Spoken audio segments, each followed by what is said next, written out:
दोस्तों देखिए, आपकी स्क्रीन पर जो खबर दिख रही है उसको जरा गौर से पढ़िएगा। इस खबर में WHO, W world economy forum और जितनी भी अंतर्राष्ट्रीय षड्यंत्रकारी हैं उन सभी की कितनी गहरी साजिश, जिसके बारे में आप और हम सबको तो खैर पहले से ही पता है, कई सालों पहले, वो साफ साफ झलक रही है इस खबर में कि अब ये जो ट्रेंडिंग बीमारी के बाद एक और महामारी पूरी तरह से लाने के लिए इन्होंने पूरा प्लान तैयार किया है और इस बार इस खेल का नाम दिया है इन्होंने डिजीज एक्स। मेनस्ट्रीम मीडिया में पूरी तरह से WHO की और जितने भी स्वास्थ्य के नाम पर व्यापार करने वाली संस्थाएं हैं उन सब के गुण गाने शुरू कर दिए हैं और जो टीका कंपनियां हैं उनका भी कारोबार अब तेजी से बढ़ना है क्योंकि उनका प्रचार प्रसार भी अब शुरू हो चुका है। सबसे पहले जान लेते हैं, देखिए क्या कह रहा है WHO इस डिजीज के बारे में। तो 2018 में इस वायरस के बारे में इन्होंने बताया था, तब इसका कुछ नाम नहीं रखा था और अब WHO ने इसको नाम दिया है डिजीज एक्स। बताया जा रहा है कि ये भी संक्रमण बीमारी है कि एक व्यक्ति से दूसरे व्यक्ति में भी फैल सकती है, एनिमल्स भी इसमें इंक्लूड है। तो जो मोर्टेलिटी रेट है, मृत्यु दर, पिछली वाली ट्रेंडिंग बीमारी से भी ज्यादा होने वाली है इस वाली बीमारी की, ऐसा भी इन्होंने कहा है। और समाधान क्या बताया है? समाधान है कि पूरा विश्व इस बीमारी का सामना करने के लिए तैयार नहीं है, इसीलिए हमें टीकाकरण पर काम करना होगा, बड़ी मात्रा में उसकी मैन्युफैक्चरिंग शुरू कर दीजिए और जो हेल्थ इंफ्रास्ट्रक्चर है उसमें भी ज्यादा से ज्यादा पैसा लगाइए।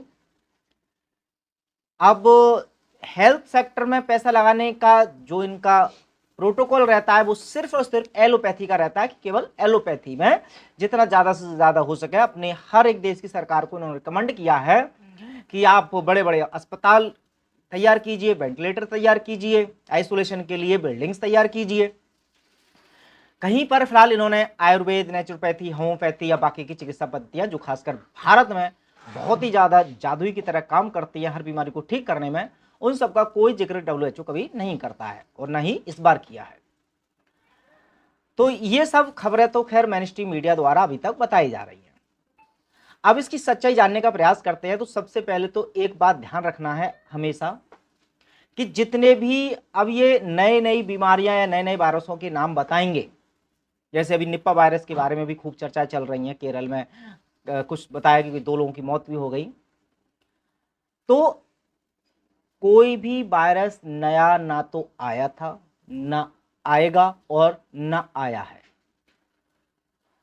जितने भी पैथोजेंस होते हैं वो पहले से ही इस पृथ्वी पर थे, हैं और रहेंगे।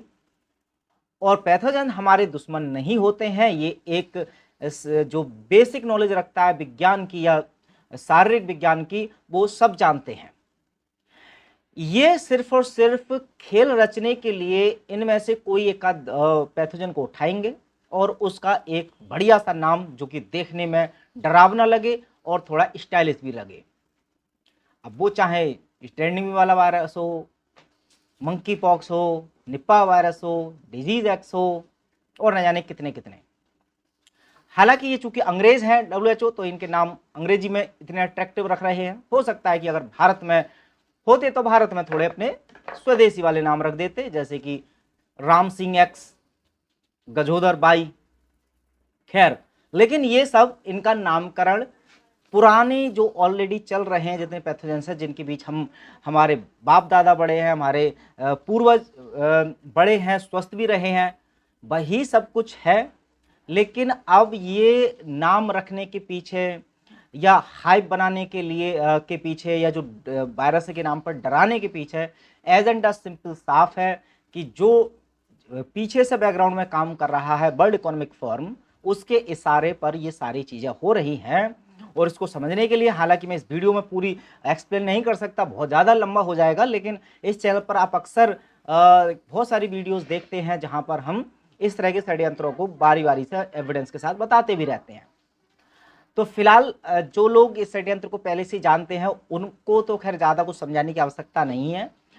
जैसे वो ट्रेंडिंग बीमारी के समय में भी उन्होंने बुद्धि से काम लिया और वो इस षड्यंत्र में नहीं फंसे, वो तब भी स्वस्थ थे, अब भी स्वस्थ हैं, बिना किसी टीका के भी स्वस्थ हैं।